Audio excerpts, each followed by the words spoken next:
আমি এমন একটা পর্যায়ে এসে দাঁড়িয়ে আছি যেখানে আমি কিছুই করতে পারতেছি না। না পারতেছি পরিবারের মানুষের স্বপ্ন পূরণ করতে, না পারতেছি নিজের স্বপ্নগুলো পূরণ করতে।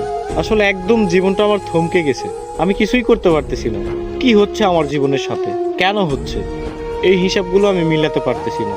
বিশ্বাস করেন ভাই, প্রচুর পরিমাণে ডিপ্রেশন কাজ করতেছে ভিতরে।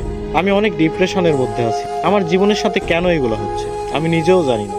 তবে একটা জিনিস কি, কোনো কিছুর হিসাব আমি মিলাতে পারতেছি না।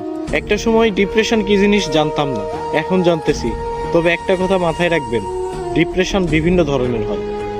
শুধুমাত্র প্রেম বিচ্ছেদের কারণেই যে মানুষ ডিপ্রেশনে ভোগে, বিষয়টা এমন না। সবচেয়ে ভয়ানক ডিপ্রেশন হচ্ছে ফ্যামিলি প্রবলেম। হ্যাঁ, এগুলো আপনারা বুঝবেন না। যারা মধ্যবিত্ত পরিবারের, একমাত্র তারাই বুঝবে। ডিপ্রেশন অনেক কঠিন একটা জিনিস।